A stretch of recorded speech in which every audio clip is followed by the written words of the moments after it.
My computer's dead, FYI.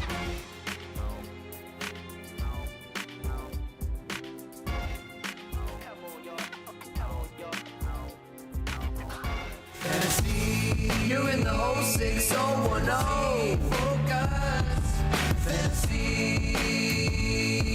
Fantasy Focus. Welcome into the Fantasy Focus Football Podcast, where we begin with breaking news. That's right. Yep. Oh, wait. Get in my ear. Hold on. Wait. Hold on. No. I got it. The Patriots just intercepted Sam Darnold again. That's right. The Patriots intercepted Sam Darnold one more time. Long way to go for that joke. I got news for you. You know what's funny, Matthew, is that like, if you even thrust 1 ounce of support behind anybody other than yourself, the joke might have stuck. It might have stuck. You never know. You might get some chuckles on the internet. Here's what's weird. All right, here's what's weird. Because where I thought you were going was with actual breaking news, because there is some actual breaking news. And we'll get to that in like 5 seconds. I did not think that's where he was going. I thought the breaking news was going to be the poll results we had from yesterday. Just trolling you again. Daniel, you know something? Let's pivot from my pivot to your pivot. Yeah. And talk about that poll result. That's called a Euro Euro step is what that's called. Shout out, NBA season starts tonight. Watch everything on ESPN. It's going to be glorious. Daniel, Who do we play in our little basketball league? Who do we play? We're not on the same team. No, I know, but I'm just like, I was saying, like, who do you play? Who does Daniel play? Who do I play? I play Mike Schiffman, the great Mike Schiffman, who's super into fantasy basketball. He really is. Matthew, I don't know who you play. Who do I play? What house would Matthew be placed in? Oh, yeah, Hufflepuff comes in with a resounding 43%. I'm so pissed about this. I am so upset about this. 43% Hufflepuff. 35% Slytherin, and then Ravenclaw and Gryffindor tie for last place. I am so Gryffindor. You guys are a bunch of animals out there. What you know house what? would Field be placed in? A pox on all of you. Give me a curse. Nope. Or a Horcrux or whatever. What's a Horcrux? What's Horcrux? There you go. A Horcrux or on the lot of you. A Horcrux on the lot of you. It's been a while since I've read the books, but yeah, Horcrux on the lot of you, especially on Field. It's outrageous the fact that I am a Hufflepuff. I'm the most anti-Hufflepuff guy ever. Oh, is that right? 100%. Tell me more. Tell me more about how you're not Hufflepuff. I'm totally not Hufflepuff. What? You're Slytherin. I'm closer to Slytherin than I am Hufflepuff. I'll tell you that much right now. What was the poll result for me again, Daniel? You were 35% Gryffindor. Say it again. For the most 35% Gryffindor. 35% Gryffindor. Yep. That's right. Oh, baby. And only 7% Slytherin. Yeah. Like that. Not only did I voted the best, I avoided the worst the most frequently. Well, here's what's weird is that if you were Slytherin, like you're the perfect person for it, because that's what they all. That was Draco Malfoy was constantly that. Like he was in public, right? He was like super nice and put together and sharp and like just like Johnny on the spot, and then it was like behind closed doors, guy was a jerk. Right? Guy was. Oh, now you're calling me a jerk. I'm just saying. Wow. I'm just saying if the shoe fits. Look, all I know is this. I've never been more pissed at the 0601 audience than I am with the poll results of this one for both me and Field. I'm going to say this I've really never been quickly. more pissed in my life. Really quickly, Matthew Berry. I think that you are Severus Snape. I think on the outside you play a bad guy. I think that there are a lot of people that maybe don't like you, but deep down inside you are actually the hero that we all needed but didn't realize we deserved. Interesting. All right. I'm going to go with a no on that one as well. Come on. Wow. Why not? Which part do you disagree with? The whole being nice on the inside part. Oh, got it. Rewind. Fantasy news from the National Football League. This is the instant replay. So cool.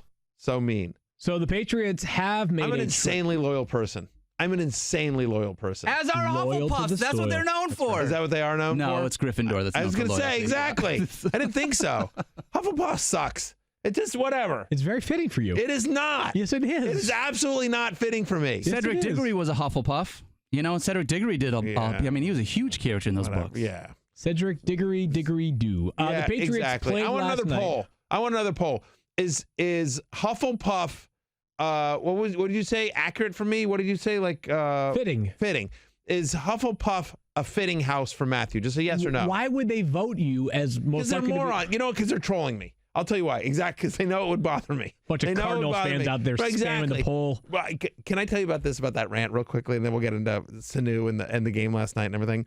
So whatever, I did this rant. If you missed yesterday's show or missed it on social, I did this rant about the Cardinals and the Cardinals Twitter handle and their social media team and the whole thing.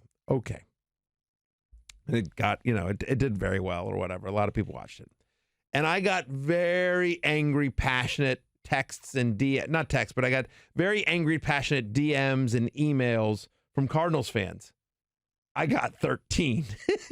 Wait, 13 of them, huh? 13. I got 13 like you blanking clown. You Are your DMs open? You're no, they're not. Psychopath if so. There's no. Most important question I have.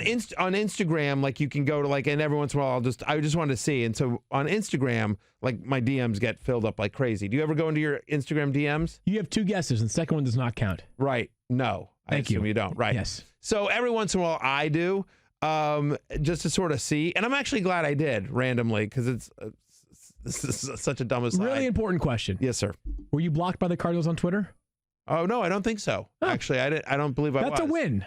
That's a win for you. I was a little surprised about that. They can't react to me. Like, that's the smart move. They can't react to me. They should not react to me. Oh, yeah. Finally, they learned how to run their Twitter account. You'd think. It took them a while. Let me just say that I've got some things. But I got 13. Like, I thought, whatever. Like, it's like something like up to 500,000 views or something insane. And literally 13. I got 13 passionate Cardinal fans telling me, like, what an a-hole I am. And, just whatever. All that, whatever. Just wait till the rant comes on like Aaron Rodgers, and the next thing you know, your DMs are going crazy. Well, sure. Passionate Packers fans. Sure. So, game last night between the Patriots and the Jets, but we start with news surrounding the Patriots as Adam Schefter broke this morning that Mohamed Sanu had been traded to the Patriots from the Falcons for a second-round pick, presumably in 2020. Mohamed Sanu, very, very capable player for the Atlanta Falcons. But 2 things. 1, they have Julio Jones. They have Calvin Ridley. 2, they're 1-6. They're deplorable right now. Your instant reaction to Mohamed Sanu, how much value does he have in this Patriots offense? You know what? I think he is more valuable to Tom Brady and the entire Patriots offense as a, as a NFL piece than as a fantasy asset here, Field. Like, we were talking about this before the show, and you're more optimistic than I am. Like, again, nice trade for the Patriots. Mohamed Sanu's a good player. And just as somebody that likes Mohamed Sanu, great for him to potentially get a chance at a ring. But you think about Mohamed Sanu, who, when he was on the Falcons, okay, Sanu basically had a 15% target share, okay? Okay. And he was wide receiver 54 on a points per game basis so far this season. Yep. Now he goes to the Patriots, where Josh Gordon, among the wide receivers, has the second highest target share in games he's played in the season. He has a 16% target share. Okay. About what Mohamed Sanu is going to get. So, by the way, and it's not like you're like, well, he's going to the Patriots. I get it, but Matt Ryan's not a bad quarterback. Matt Ryan's a very good quarterback, and it's actually the Falcons are the pass heaviest team in the NFL. The Patriots are 4th, okay? But Patriots average 279 passing yards per game. Falcons average 299. Patriots are throwing 39 passes per game. That's 4th most in the NFL. Falcons throw 41 passes per game. That's most in the NFL. So it's not like it's a small downtick in terms of offensive volume that he goes to the Patriots. Now, maybe they scored a little bit more, but so I just don't know that he all of a sudden becomes crazy fantasy relevant because you think about Edelman's not going anywhere. He's got a 25% target share. James White has a 21% target share in the games he's played in so far this season. So I think the best case scenario you can make an argument for Mo Sanu is that he's 3rd in terms of targets on this team. And you've still got Josh Gordon. You've still got Phillip Dorsett there. And as we saw last night, the offense is muted a little bit because their defense is scoring so much because they run when they get in close. Yeah. And look, again, it's a great move for the Patriots NFL-wise, but I don't think this is an uptick in Mo Sanu's fantasy value. And I think you can make an argument there's a slight downgrade here. Again, Josh Gordon, the second best pass catcher on the Patriots. He's wide receiver 66 on a points per game basis. Josh Gordon or Josh Gordon? Sanu? Okay, so Mohamed Sanu is wide receiver 54. Josh Gordon is wide receiver 66 on a points per game basis. Do you think Mohamed Sanu's value goes down? I don't think he won't be ranked for you this week. No, he won't be ranked for me this week. Interesting. Okay. I see it very differently. So go ahead. It's a legitimate price to pay. 2nd-round pick is not something to shake a stick at. And I get it. There was competition, which is part of the reason why Mohamed Sanu cost more than people might expect a player who's got a year and a half left on his contract. There are other teams very interested in his services. The Patriots have long admired Mohamed Sanu. They have been on his trail for quite some time. The Falcons, up until being 1-6, were not nearly as inclined to trade Mohamed Sanu because they thought they had a chance, right? And they thought he was an incredibly important part of this offense. We've talked a ton about how Mohamed Sanu is like the ultimate flex play. Like the only reason why he is constantly on the waiver wire in that flex consideration is because he's the third wide receiver in that offense. I just think the Patriots made this move with significant intent. I think it may not be right away, but by like week 10, 2 weeks from now, I expect this guy to be seeing somewhere between like 7 and 8 targets a game. I really do. I think this is going to be a huge, huge addition for the Patriots. So it's really interesting. Like I think he's like a borderline top 30 wide receiver for the rest of the season. Wow. Yeah. Wow. I guess I just feel like Brady just spreads it around so much. You know what? Yeah, let's. So I say now that he's with the Patriots, so week 8 on, I say he's not a top 30 fantasy wide receiver. So I said it's going to take a little time here. Like I think he has a chance to become a top 30 wide receiver. I'll do it from week 10 on. Sure. You want to give yourself two weeks? I'll give him. He's got to have some runway, right? I mean, sure, he's got sure. Fine. From week 10 on, I say Mohamed Sanu is not a top 30 wide receiver. Points per game basis, right? They have a bye week, so bye week in week 10, I think it is. 10, so week 11 on, you want to call it that just then? Week 11 on total points. Week 11 on, sure, yeah. Right? I mean, what if he gets hurt in week 12? Like that sort of, does that render, you know what I mean? You get the point. I don't know how the F I am I'm not a Gryffindor and you are with this weaseling. Like this is a Slytherin-ish. This is a Slytherin-ish board bet as I've ever seen in my life. Because every tell me I'm not wrong. Tell me I'm wrong. You have Secret Scroll. Tell me I'm wrong. Stop for a second. Secret Scroll. Tell me I'm wrong. Come on. Tell me he's wrong. Could he Slytherin more out of this board bet? Here's the thing. I can see both sides of this argument. God, don't be a fence sitter. I'm not being offensive. Yeah. Yes, you are. Listen, don't be a Ravenclaw. Okay. In this scenario, we should do points per game, and it should be a minimum number of 4 games. Fine. It's week 11 on. Week 11 on points per game basis. I say Mohamed Sanu is outside the top 30 of wide receivers. Week 11 on, I say Mohamed Sanu is a top 30 wide receiver in fantasy for the rest of the season. Put it on the board. Put it on the board. Good bet right there. But anyways, I think we just see it a little bit differently. I think the player is talented. I think the Patriots feel really confident in his abilities and his role in this offense. We agree that the player is talented. The question is just in terms of fantasy relevancy because the Patriots aren't trading for him to become quote-unquote fantasy relevant, right? I mean, again, they've got Josh Gordon there. They've got Philip Dorsett. They've got Jacoby Myers. They got Ben Watson, the ghost of Ben Watson, who showed up a little bit last night. Obviously, they have Edelman. They have the run game. And they have their defense. So I don't know. Tom Brady's like a rhythm guy. And even Mosen, who's really talented, it's going to take him a while to get up to speed in the offense here. I don't know. It's hard to see him having significantly more value than he had in Atlanta, where, again, he was wide receiver 54 on a points per game basis for the pass-heaviest team in the NFL. So we will see what happens there. The other question, I just have one other question for you that's just sort of curious. Where do you see him? Because Edelman is obviously the slot guy on the Patriots, and Sanu has primarily been a slot guy for the Falcons. Do you see him moving outside in this? Do you see them going with 2 guys inside? Like, and going 4 wide? How do you see Sanu fitting into this offense? There are times where I think we overstate the importance of being a quote-unquote slot receiver. There are some players who exclusively align in the slot. That's all they do, right? And there used to be some teams, like the Colts used to have Marvin Harrison in the exact same spot on the exact same side of the formation every single snap. He did not move. The Patriots are a chameleon. They're constantly changing. Like, there are snaps where Edelman starts lined up on the perimeter on one side of the formation and then motions all the way across the formation as part of a bunch to the other side. I think it's a little bit overstated, the idea that a guy is a slot player or he's not a slot player. I think both of them, Edelman and Sanu, have enough value to play both inside and outside. I'm not as bogged down or concerned about that. Let's look at the Atlanta side of this trade real quickly here, Field. I think the biggest beneficiary of the Mohamed Sanu to New England is Calvin Ridley. I would hope so, yeah. I mean, his target share has been down this season, and especially over the past 3 weeks, trending downwards, but stands to benefit that just one less mouth to feed.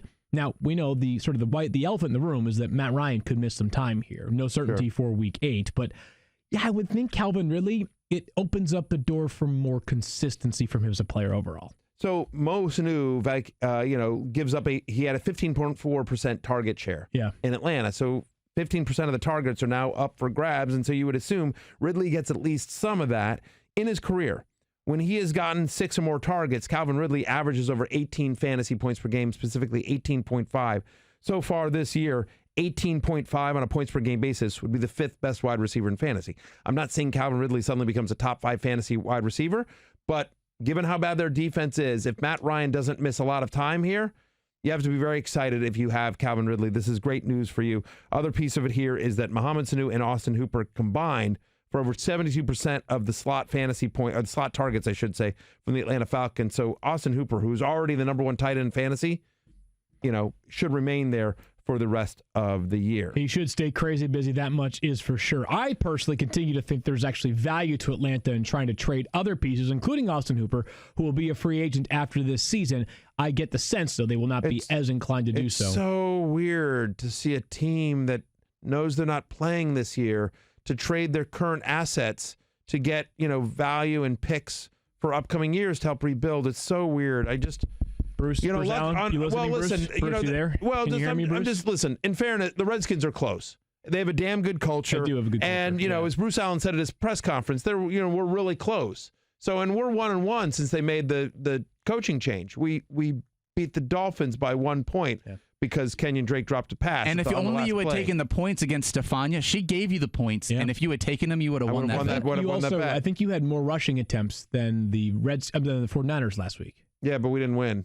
But you had more rushing attempts. We did have more rushing attempts. Which usually means you can win. Which usually means we win. So obviously, look, the Redskins are close. They shouldn't be trading, but some of these other teams should certainly do that. Just a couple of highlights from last night for the Patriots. 1-15 Redskins, baby. Let's go. Couple of highlights from the Patriots last night. Tom Brady, just 12 fantasy points. James White, 7 catches for 59 yards. Some things are evolving here because of this Mohamed Sanu involvement in the offense, but there was a couple of good signs, like for as effective as Sony Michel was 2 weeks ago against the Giants without scoring, he was sort of the opposite last night, right? 19 carries for 42 yards and 3 touchdowns. He also had a catch. It went for -8 yards, but still it was a catch. This night should be reading like this: 19 carries for 42 yards and 3 touchdowns, plus 2 catches for 6 yards and a touchdown. He had a 14-yard touchdown pass that went right through the wickets. It was a perfectly designed screen.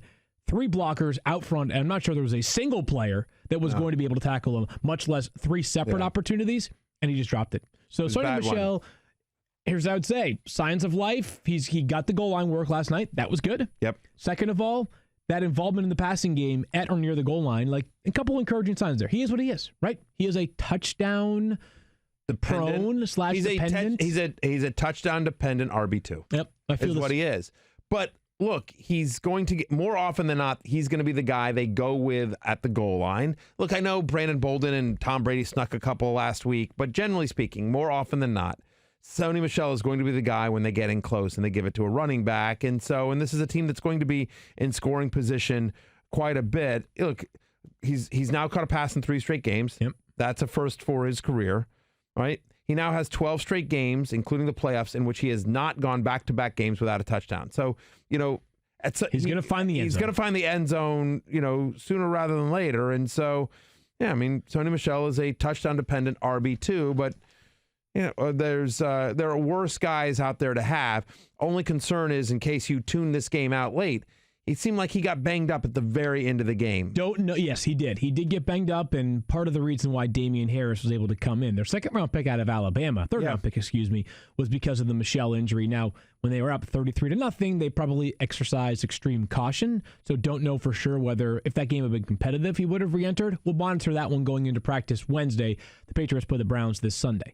But I think the story... But just something to sort as you head into waivers and you had Sony Michel... Maybe keep an eye on Damian Harris. Yeah, maybe try to grab Damian Harris. Or Rex Burkhead. Yep. Yeah, exactly. So just something sort of to, kind of keep your mind on it. It's a little weird that Sony Michel was even out there at 33-0. Well, the Patriots, I know the Patriots lost between them and the Jets, right? And the offense stunk last night. That was why they were out there. So let's keep grinding out some yards and build some confidence. So, but the offense is what it is, right? So far, or was what it was last night, I should say. The story, though, is the defense again, Matthew. And what we like to do on these shows... I have a question for you. I have one question before we get to the defense. Okay. Which is Tom Brady. So Tom Brady gets in a game in which the Patriots waxed him, absolutely waxed him, right? Yeah. And they got the ball. Tom Brady, 249 points, 1 touchdown, 1 interception. He had 12 fantasy points in a game in which the Patriots killed them. And so, Mike, listen, some of that's obviously the rushing touchdowns that, if he runs one in himself, dives over, or it's a cheap pass to whatever, Edelman or something like that, it's a bubble screen that he walks in, it looks a little bit different. But he doesn't have more than one touchdown pass in 3 of his last 4. Now, 2 weeks ago, again, he had the 2 rushing touchdowns, so you don't care. But is the Patriots' dominance, and specifically their defense, is that hurting the fantasy value of Tom Brady and some of these offensive players? Maybe a little bit, yeah. The opportunities aren't necessarily needed as they were in previous years. But I think that actually is a recent... So I have Brady as a starter in a league, and I feel fine with it. Quarterback depth, we talk about how great it is going into the season. It's not that it wasn't great or that it isn't solid, but with injuries and some of the players that we thought could be more reliable not actually being as reliable. Oh, yeah. Like, for example, Phillip Rivers, got to be a starter, right? No. Mitch Trubisky, he could be a starter, right? No. Dude, Carson Wentz and Baker Mayfield went top 6 in every draft this year at the quarterback position. Right, which brings you back to the... And both have been, Baker's been brutal and Wentz has been inconsistent. And they get the Patriots and the Bills this weekend, those 2 quarterbacks do. Correct. So I still think where Tom Brady nets out is like a fringe QB1. I agree. Who, when the games get more difficult because of the opponents they're facing, sees his value rise up. Here's his upcoming schedule just to that point. So you mentioned Cleveland. They play Cleveland this week. They're at Baltimore. Tougher. Then they have a bye. At Philly. Home to Dallas. At Houston. Then Kansas City, at Cincinnati, Buffalo, and home to Miami. So to your point, a lot of teams that should not be as inept as the Jets were last night. So I agree with that. So that sort of brings us back. I just wanted to bring it up to the point. Other side of the coin, though, is the defense will face those teams as well. Yeah. And we like to give you action. Typically what we're trying to do is here's what we saw in the game. Here's what it means going forward. But sometimes we have to be left in awe. And the Patriots defense has left us in awe, Matthew. That's where we're at with them. Yeah. This Patriots defense last night, the Jets wanted to score a touchdown. The Jets wanted to move the football a little bit, I think, right? The Patriots defense is suffocating. They now have 18 interceptions this year. 18 interceptions through 7 games. Is that a lot? Because that seems like a lot. That's a lot. Yeah. I believe they're second in sacks right now in the NFL. Yeah. They actually could have had a touchdown last night. Kyle Van Noy appeared to score a touchdown. It was eventually ruled that he was ruled down after a strip sack. The Patriots defense is as dominant through 7 games as any that we have seen in quite some time. And I get it. I hear the competition. I hear you on the competition, people. Whatever. For fantasy football, here's they're the thing. Crushing it. They're crushing it like a grape, and they are doing exactly what a dominant defense should do against subpar competition. Absolutely destroying them. So you tweeted this out last night, 144 fantasy points on the season for the Patriots defense. If they had if they were a quarterback and they had 144 fantasy points, they'd be the 6th best quarterback in fantasy. They'd be the 4th best running back. They'd be the 3rd best wide receiver. They'd be the number 1 tight end in fantasy. That's what the New England Patriots have been able to do so far this year. And Phil, this is something I tweeted out. Given their production and where you got them in drafts this year, the New England Patriots defense and special teams is the fantasy football MVP, and it's not particularly close. Not even close, Matthew. So I mean, they were drafted. They were drafted behind guys like Dante Pettis, Trey Burton, Nyheim Hines. They were drafted 136th overall. They were drafted as the 9th defense off the board. And so again, you get the Patriots in the 14th round, and you're getting you're getting top 6 quarterback production. You're getting top 5 wide receiver or running back production. It's unbelievable. They are the fantasy football MVPs, and it's not particularly close. I just did some math here just because I wanted to provide some context. Because for the people that say, show off, let's be honest. I'm a show off. But people that come out and say, whatever, how about the schedule? Tell me when they play somebody legitimate. Okay, maybe the Patriots, maybe it will end up being not nearly, maybe the defense will regress. I'm sure it will when they start to play better. A little bit, sure. But let me ask you this, Matthew. If I told you this schedule, ready for it? If I told you this schedule, the Jets, the Giants, the Bengals, facing the Patriots, the Titans, and the Dolphins, any of those scare you? Any of those? No, not one of those teams scares me. So the Bills, those are their 6 games so far this season. Right. They have 56 fantasy points in 6 games. The Patriots have played one more game with, an equally poor schedule, right? Sure. They've got 144.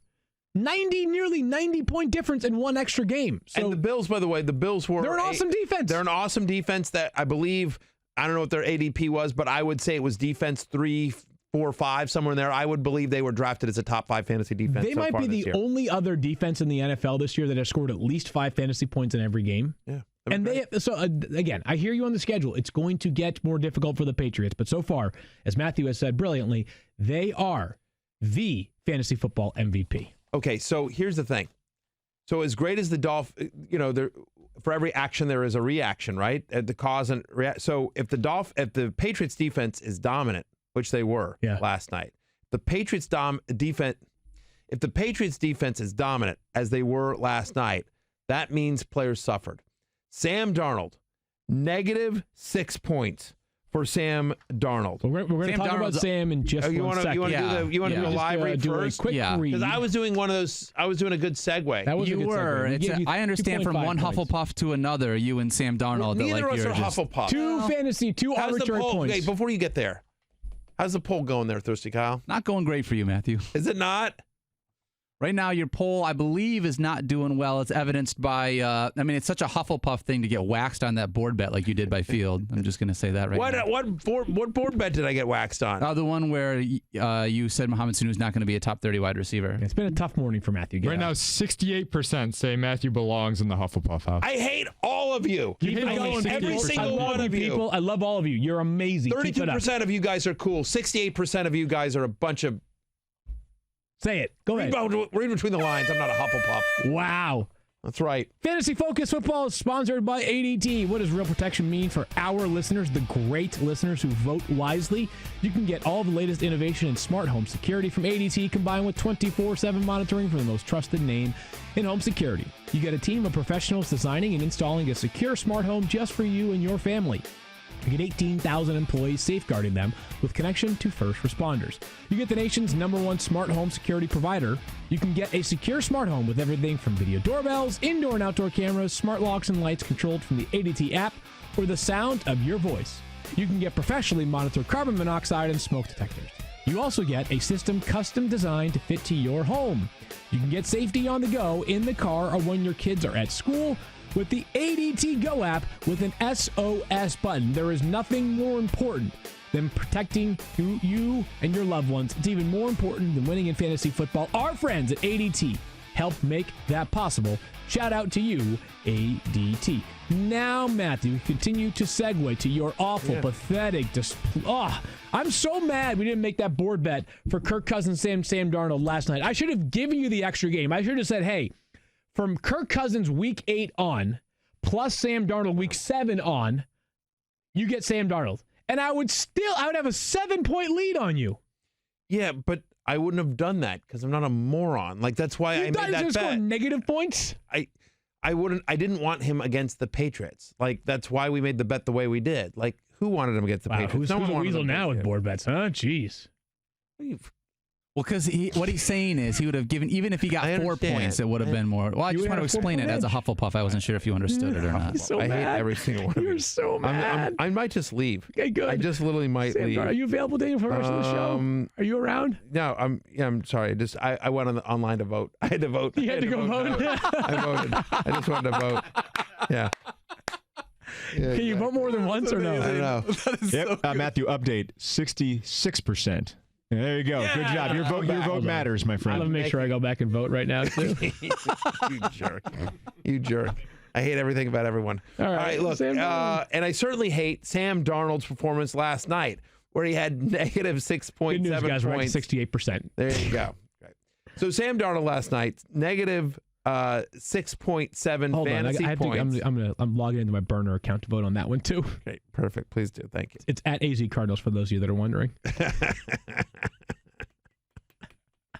That was pretty good. That was pretty good. Yeah, that one was pretty good. I'm trying to do a Sam Darnold video for the team here, and like Field keeps interrupting me, but I got to admit, that was pretty good. This is what it's like. This is like a role reversal for the normal show right now. Yeah. I hate everything about everyone. You know what? So I'm going to tell you guys real quickly. So this is my last show of the week. This is my last show of the week. I'm done with all you guys. That's true. It might be for the season. We'll see if I decide to come back. But no, it is. So as long as we've stopped, I'm gonna just talk about this. Sorry. I am taking my daughter's birthday is Friday. They turn 8. Aww. And so for their birthday, they asked instead of a party if we could take them to Disney World. And so my wife and I That's amazing. Yeah. And so listen, honestly, I love Disney World, so I'm doing that. And so thank you.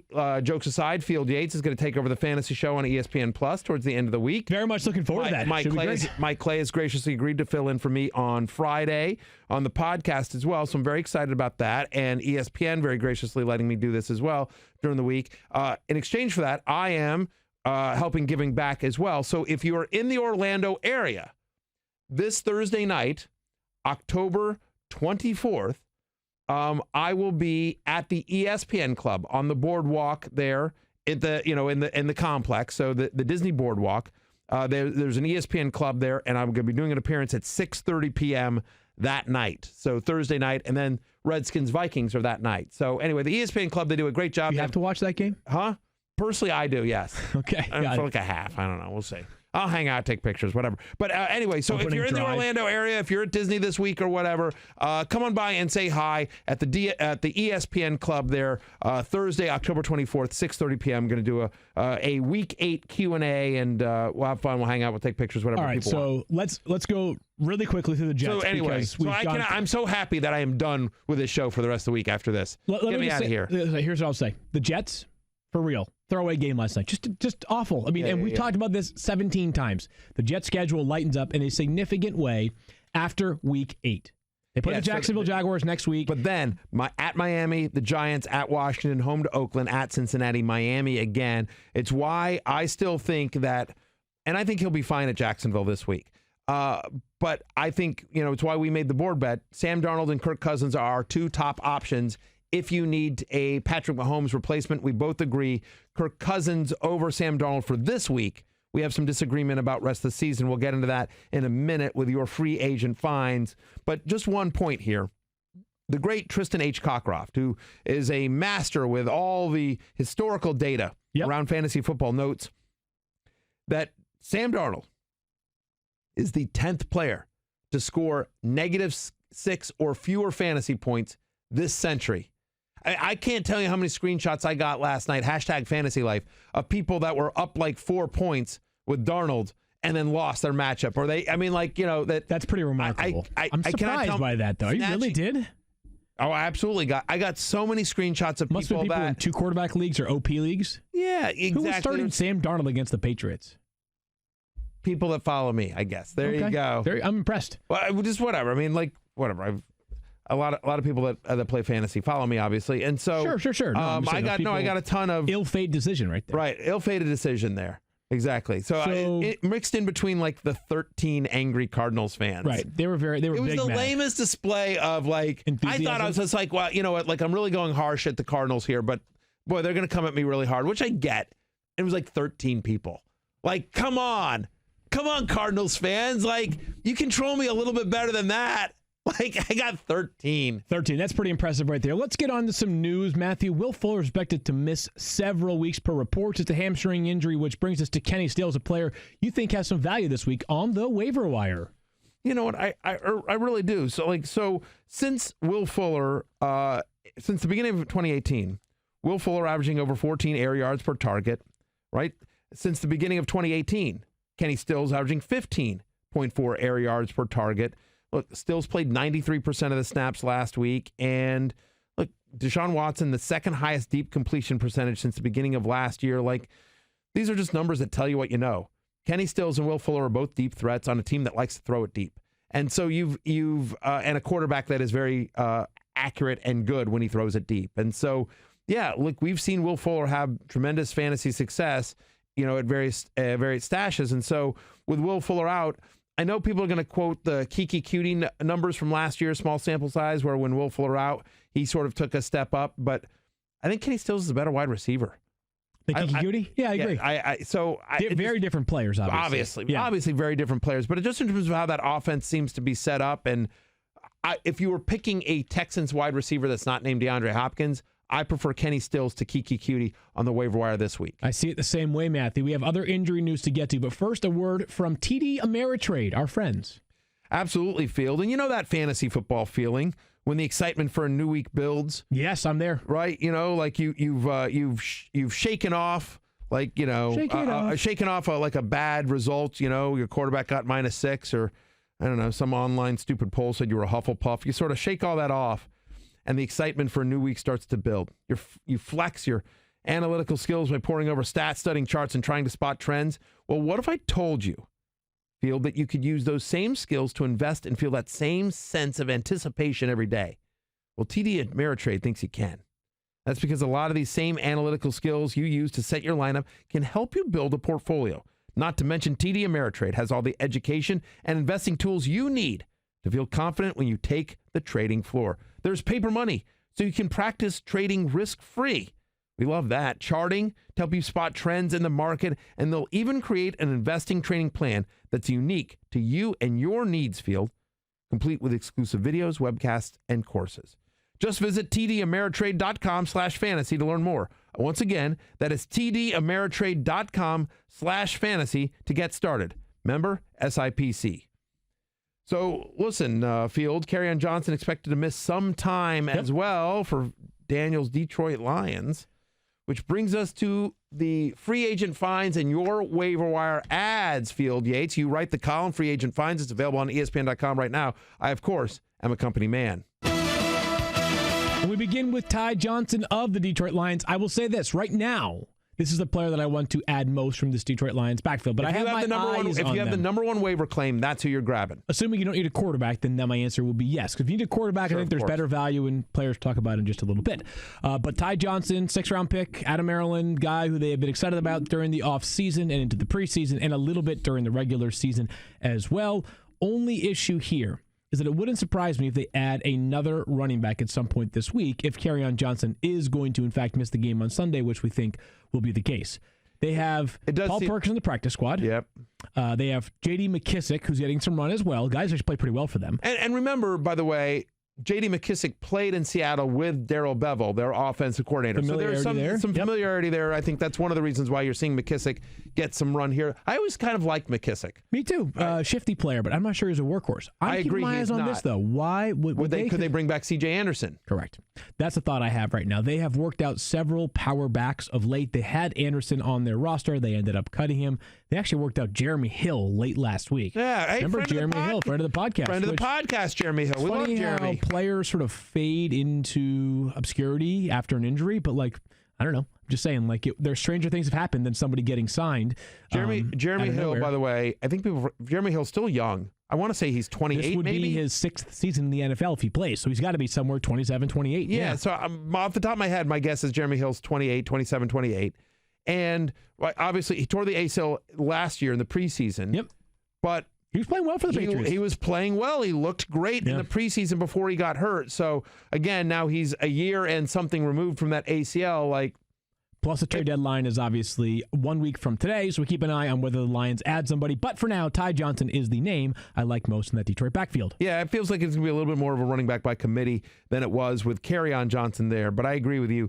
Ty Johnson, deeper PPR league, should look at J.D. McKissick as well. And we'll obviously see if they add anyone via trade or signing. Fantasy Trends is brought to you by TD Ameritrade, Field. And if you have lost Patrick Mahomes, if you're nervous about Matt Ryan, which we certainly get, if you have Lamar Jackson or Dak Prescott on a bye this week, if you need a quarterback, Kirk Cousins is your man. Kirk Cousins, quarterback through 2 over the last 3 weeks, 10 touchdowns, nearly 1,000 passing yards. Minnesota is the top scoring offense in those 3 games. And oh, by the way, on Thursday night, he plays the deplorable, just borderline embarrassing to watch, makes you want to burn your eyes. Semi-pro.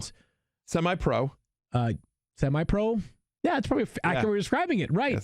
Yes, the bad, not so great, terrible Washington Redskins on Thursday night. Revenge game. You expect Kirk Cousins to have a nice, huge night, despite the fact that Adam Thielen may not be available. Skull! Did I do that one right? There. That's right. Did I do that one right? Skull? Did I do it right? Yes. That was pretty good. Sure, that was close enough. But should we keep it moving here, Matthew? You're a divisional opponent. I am. I mean, it is Skull.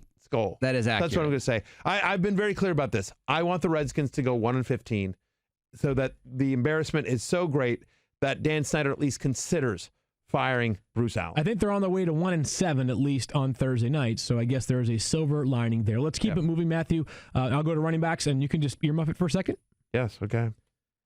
Chase Edmonds for the Arizona Cardinals. As we know, he was a monster this past Sunday. 3 touchdowns. We do not know whether or not David Johnson will be available this upcoming Sunday, but you have to add Chase Edmonds in the event that David Johnson misses more time. Now, it's not a great matchup against the New Orleans Saints, who have been awesome against the defense, against opposing running backs over the past handful of weeks, and the schedule gets even worse after that. San Francisco on a short week, at Tampa Bay, quietly one of the best run defenses in football, and then at San Francisco again.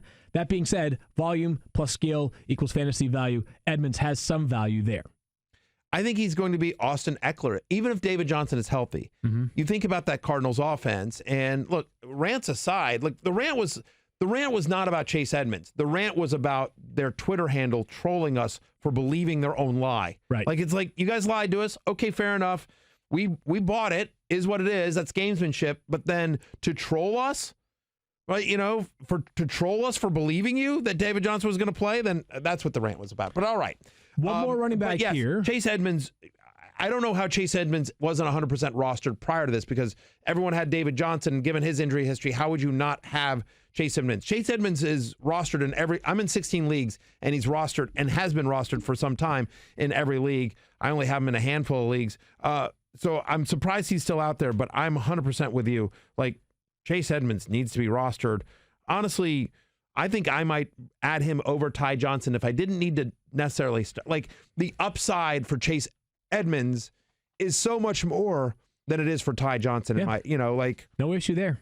Mark Walton for the Dolphins is quietly seeing his role increase down there for Miami. Now, I get it. You don't want to put too much faith behind the Dolphins offense. It's not good. But Mark Walton may actually become the starter for this team if Kenyon Drake is traded. And there's been all sorts of speculation that Drake could be traded by next Tuesday afternoon. I wonder maybe the Dolphins call up the Lions and say, hey, he may not be perfect, but he's better than what you have currently healthy and available. Might be a reasonable trade partner, of course. 100%. Matt Patricia, Lions head coach. Dolphins head coach Brian Flores, who succeeded Matt Patricia as the Patriots defensive coordinator. There is some familiarity, and you would think some easy dialogue there. We're going to come back and talk about the wide receivers and some names you need to know there, and also maybe even a defense. But first, a quick break. Time now for our daily reminder to don't be this guy. And today it comes from Nate Breeze. Nate lost his fantasy league and had to spend 12 hours in a Walmart secret squirrel. I'm pretty sure you've done this just, on a Saturday. What? No, Matthew. Although he was playing some PlayStation there. Did you see that? Yeah. Look, you got 12 hours in a Walmart. You explore every nook and cranny of that place. Wow. Tell me more about their nooks and crannies.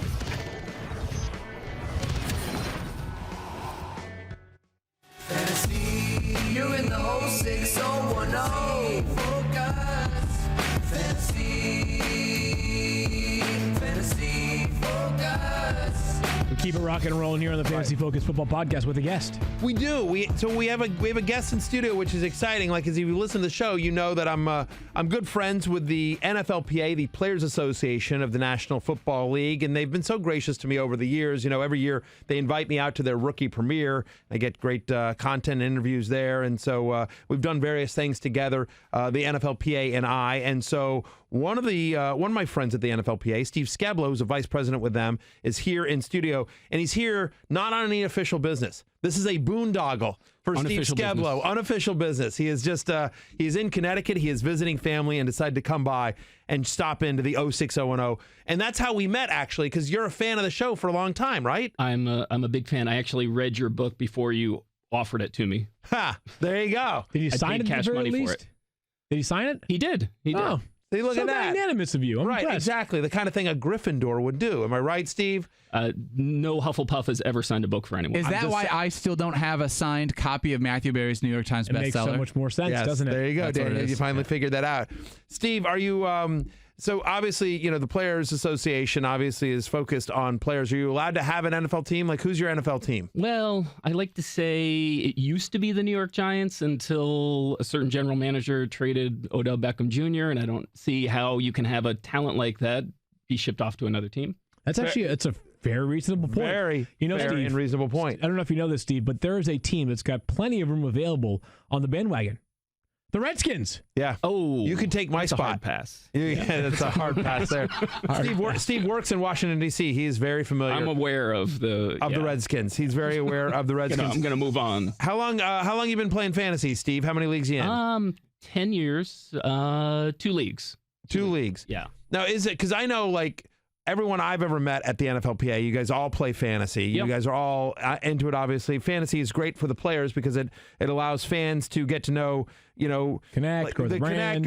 Look, like we just talked about very briefly Nyheim Hines and we talked about Ty Johnson. I assure you, NFL Live is not going to talk about Ty Johnson or Nyheim Hines or Gardner Minshew or what. You know what I mean? Like, fantasy is where, whatever. Coming up, one of the people we're going to mention is Dallas Goedert. Right. I assure you, Dallas Goedert's not getting mentioned on any other ESPN platform today except in fantasy. And so fantasy is so great for recognition of players. Is there an NFLPA league? There is. I'm not a member this year, but they actually do 2 brackets, 12 teams in each bracket. And did you get relegated? Tell me you didn't get relegated. Well, we didn't do so well last year. I co-owned a team with a coworker, and she said it was too much pressure, so we bowed out this year. Fair enough. It's actually a reasonable take on things. That's also very Sometimes reasonable. you have to quit. Steve, do you have a question for either Field or myself? Oh gosh, how it can much? Be anything you want. I'm going to a fantasy question. How much of your fab budget would you spend to get Chase Edmonds after you cut him last week? Oh man. I probably all of it. Yeah, I would say. Because I would feel so much shame and I would feel so terrible. Why would you cut Chase Edmonds, my friend? Why would you do that after David? You knew David Johnson was banged up. I knew he was going to play. See, right. I don't want to set you off on a rant. Right. But I knew that David Johnson was going to play, so I said I don't really need Chase Edmonds, so I cut him. Looking ahead, I picked up Benny Snell. Right. Move. Right. Understand. Probably got a little too cute there. Because, understood, James Conner's been banged up and Jalen Samuels is out for a while. So Benny Snell has the Dolphins this week on Monday Night Football, exclusively on ESPN, by the way. Exclusively. Looking forward to that. That, you know what, though? But I think I'll probably spend like 40% minimum. Okay. I mean... I'll push. Do you have David? Do you have David Johnson on your team? I don't, but I have Kerryon Johnson on my team, so it'd be nice to have another running back. So yeah, that's interesting because whoever has David Johnson in your league is probably going to spend a decent amount of money, to trying to get Chase Edmonds back. He does it without knowing. So you have Kerryon Johnson, so you need a running back. Because I think Chase Edmonds is going, even if David Johnson plays, like. Christian Kirk's been banged up. No other pass catcher outside of him or Fitz have really kind of emerged. I feel like Chase Edmonds becomes their Austin Eckler. And, I hope. You know what I mean? Like, I think he's, I don't know how Chase Edmonds goes back to the bench in just a backup role to David Johnson after his performance against the Giants. I agree on that. I think 40% minimum is about a reasonable floor to be spending on Chase Edmonds and just hope for the best. You deserve him back. Karma will bring him right back to your roster. Let's hope. Steve, thank you so much. Thank you, as Steve. always, Appreciate the your NFLPA support. has been such a great supporter of fantasy football and me specifically. So, and I know you have a lot to do with that. So, thank you very much to you and to the NFLPA. Absolutely. Thank you for having me here.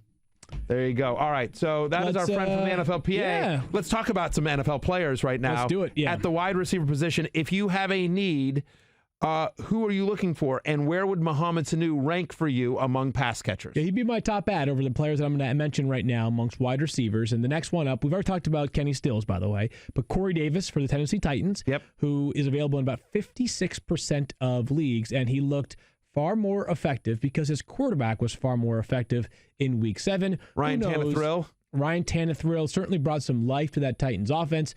He'll remain the starter, at least for now, going forward, and we've said this many times. The talent is there. It's just about consistency and opportunity. They had the 4th most yards per play in Week 7 after ranking 29th weeks 1 through 6. So small sample size, but some encouraging signs. Incredibly encouraging signs. Honestly, Corey Davis for me, just, this is your column and your segment, but for whatever it's worth, I have Corey Davis. I would prefer Corey Davis to Mohamed Sanu or Kenny Stills. Corey Davis, if he were available in my league, he would be my number one pickup. Let's move on now to the tight end position, and I just sort of spoiled the name right there, but you're digging what you're seeing out of Dallas Goedert. Dallas Goedert, again, there's so few tight ends that you can count on, and if you just go off last week, You could have Kyle Rudolph on this list. You could have Eric Ebron on this list. But you know what those guys have done up to last week? Nothing whatsoever. Back-to-back games, though, for Dallas Goedert, who has been effective for the Eagles as a blocker. We haven't seen much in terms of the passing game, but I think it's just clear. You watch it from the eye test. This is a guy that pops in a way that I'm not sure other tight ends are popping right now. So if you are desperate, if you have been using Mark Andrews or maybe even Jason Witten so far as your tight end, this would be a name to turn to. But I always encourage people to just sort of tread lightly with expectations for tight ends. It's a disaster position for a reason. It's really hard to find consistent players. So defensively, by the way, a lot of people drop the Carolina Panthers. They're out there in over 50% of leagues. I love the Carolina Panthers. Seriously? Yes. That's one of those that I just wish I had known that, because I would not have thought that the number 2 scoring defense should even be checked upon, but obviously would be a top ad. Keep me honest, Thirsty Kyle, but check that right now. What are the rostership percentages of both the Carolina Panthers and the Pittsburgh Steelers? Because yesterday I was shocked that both were available in over 50% of leagues. Of course, the Steelers play the Dolphins on Monday night exclusively on ESPN. I'm a company man, Thirsty. What are you going to do, girl? Oh, wow. It's not like we haven't worked together for 6 years. Whatever. I'm distracted because you're over there doing something. I don't know. You're handing your business card to Steve. I'm trying to find out what your Panthers roster percentage Thirsty is. Kyle's on it. 51% available. 25 years to do anything. Oh, my gosh. All right, whatever. Panthers are available in 51% of leagues. The Steelers are available in 65% of leagues. So those are two names to consider. I would also add the Indianapolis Both of them are top 5 fantasy defenses throughout this year, and they may have been dropped because they were on buys, but both have great matchups coming up this week. If both those teams are gone in your league, you have another option. Yeah, the Colts are available in over 80% of leagues. Look at their next 4 games. The Broncos at home, doesn't scare you. The Steelers on the road, also doesn't scare you. Miami at home, does not scare you. Jacksonville at home, an offense that has been good at times this year, but none of those are like, okay, I am sitting them. They just did a great job against Deshaun Watson and the Texans offense. And now they feel good about this team. Yeah, they're getting healthier, which is exciting. And then you think about that schedule, as you mentioned. Joe Flacco, Mason Rudolph, Fitzmagic or Josh Rosen. Insert Dolphins quarterback here. Yeah. And Gardner Minshew. Yeah. So I think the Colts defense, which maybe from a splash play standpoint is not as talented as the Panthers or the Steelers. Those are 2 great recommendations as well. But the Colts, another defense to consider if you were looking to fill a spot this week. I think that's a great suggestion there, Field. I'd like to, if you don't mind right now, I'd like to start a new segment that I hope will continue here on the Fantasy Focus 0610 podcast. Okay. Which is I like to call the Arizona Cardinals Twitter handle gives fantasy advice. So, as you know, last week their advice on Monday was should have started Chase Edmonds. Okay. So, if you're looking for a defense, you should pick up the New England Patriots defense. This has been fantasy advice presented by the Arizona Cardinals Twitter handle. There you go. You should have started him last week. You should have started him last night against the Jets. But going forward, you should pick up the Patriots defense. Again, that is fantasy advice straight from @AZCardinals. That is Twitter. actually good advice because the Patriots are a defense one. And you know what, Matthew? Yeah. We talk about QB ones, we talk about RB ones, we talk about wide receiver ones, all kind of ones. Yep. Every show. But the true number one of my bathroom routine, Matthew Berry, is Dollar Shave Club. Hey, I like that. Now, Secret Squirrel, I have to ask real quickly. Yeah. Because I sit here and I look at you and I notice you have a fairly bushy beard. I do, yeah. And a mustache. You have a fairly thick mustache. Accurate. So, but you use Dollar Shave Club. Used it this morning. Yeah. Used it this morning, Matthew. Look at me. I used it this morning. Do you understand what he's saying there, Field? Yeah, I do. Okay. Because I might need to. I know you don't have any hair. You have no bottle. You're hairless as a human being. Yeah. So this is probably foreign to you, but got it. I was just curious. I just want to make sure we were clear on that. Yep. You used it this morning. Used it this morning. Kyle's a married guy now. He knows what I'm talking about. Sure.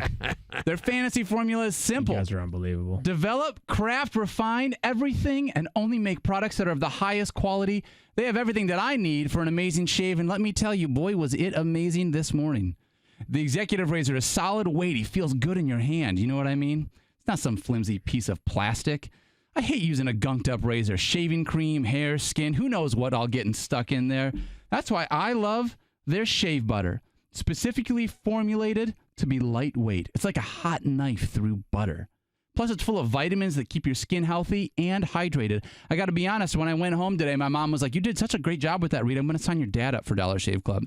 So there. How you like that?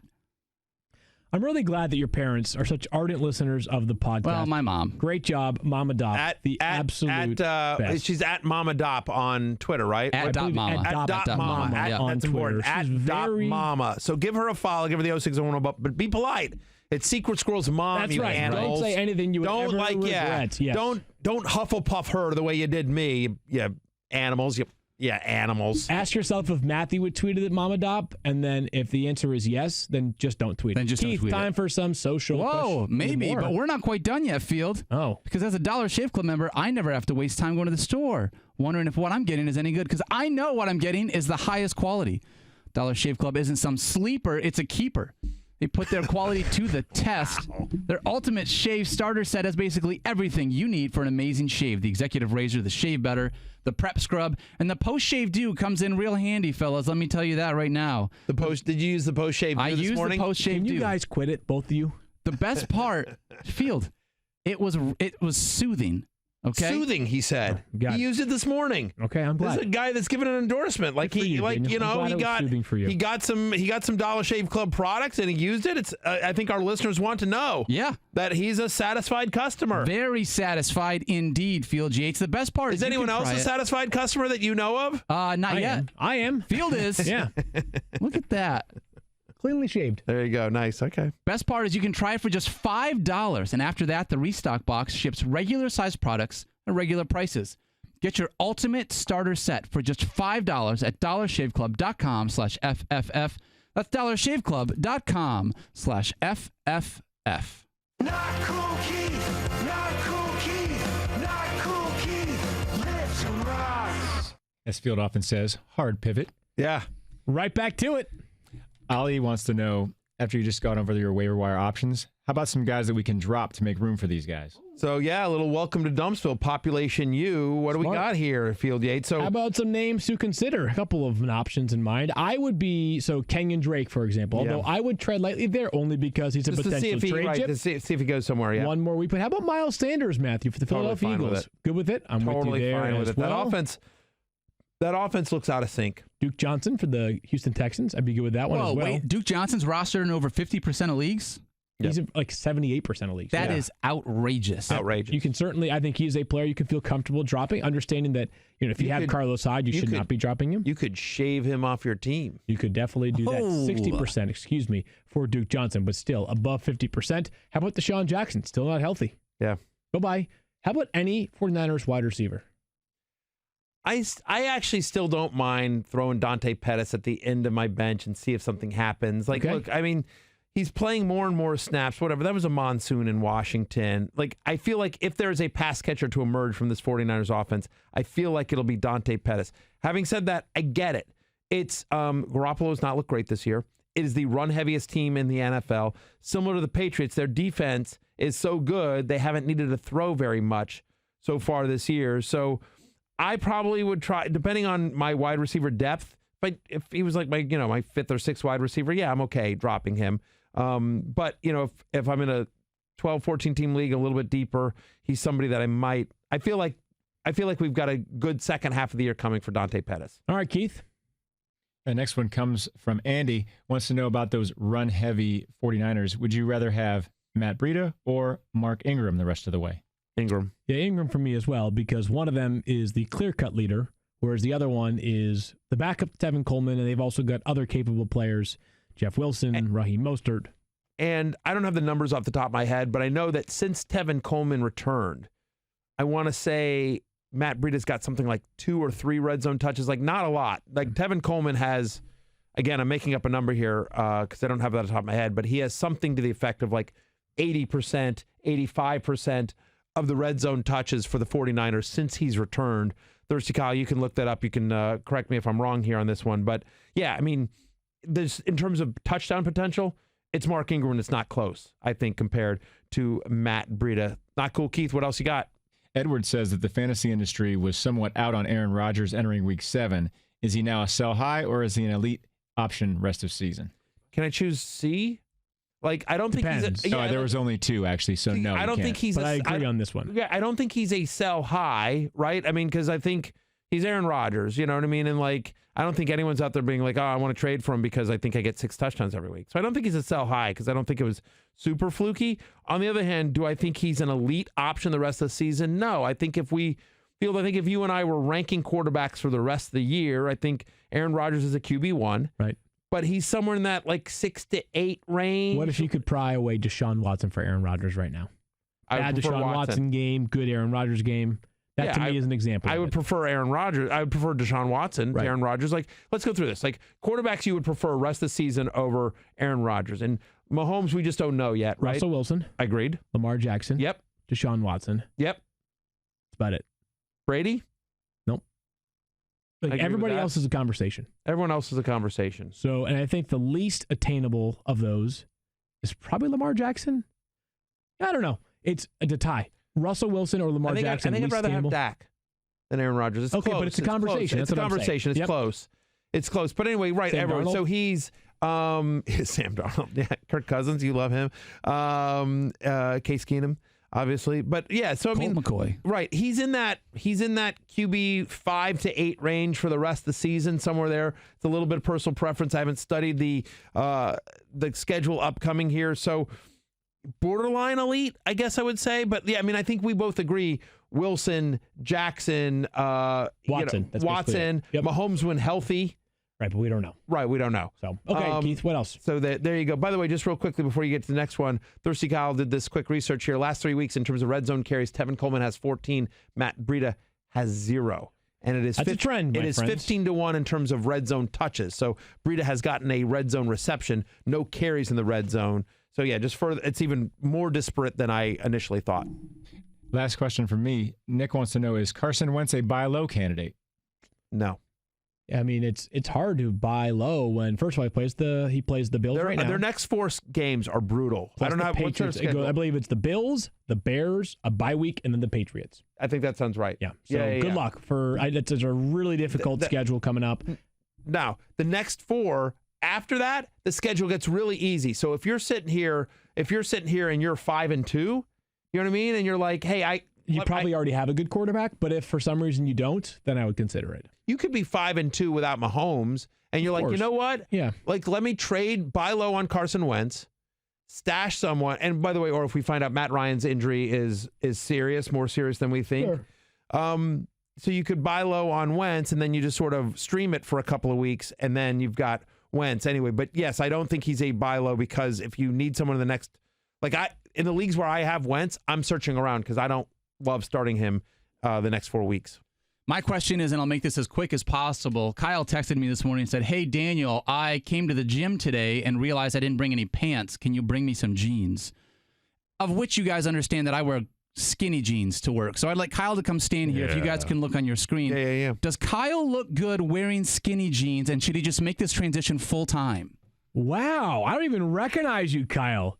He looks great. Put it on the poll. Yeah. I think Kyle looks good in skinny jeans. I do think Kyle looks good on skinny jeans. You do. You don't like it? Not a fan. Well, and listen, he's off the market now. He's that's he's a true. married man, but I have a feeling that Marisa would really like it. I'm sure Marisa would like it. Would. You know what I mean? Really Marisa would like that. Get him some skinny jeans and a subscription to Dollar Shave Club. Ooh. You know what? And then she's a happily married wife. That is the best wedding gift I could ever imagine. Matthew, we'll see you on Sunday in person, but we'll see you on Fantasy Show. So the Fantasy Show on ESPN Plus, the waiver show comes out later today, so you can check that out. Obviously, the Love-Hate column will come out on Thursday as well, just like normal. But then, yes, I won't be back until Sunday morning for Fantasy Football Now. But once again, if you're in the Orlando area, or even Florida, come on, make a day trip of it. Come on out, take the kids to Disney, whatever, do something. 6:30 p.m. Thursday, October 24th at the ESPN Club there on the boardwalk at the Disney facility. I don't know exactly what it's called, like the Disney Boardwalk, whatever. Anyone that lives in Orlando knows what it is. Or just ask anyone if you're visiting in town. If you're visiting Disney the same time I am, just ask somebody where the ESPN Club is or the Disney Boardwalk. I'll be there. To be fair, most families only make day trips for Ravenclaws or better, but, you know. Wow. Shots fired from Daniel Dopp. We are back tomorrow with Stefania, Mike Clay, Rankings Talk, and so much more. We'll talk to you then. Get those waiver claims in. Peace out.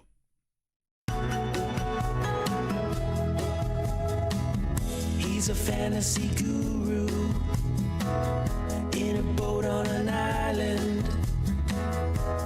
going full Hainsworth without even trying. Award-winning creations, like his news or noise segment, are reasons we all love the cut of his jib. Country fast and strong, borderling away again in Matthew Berryville. Searching for a field shoe in a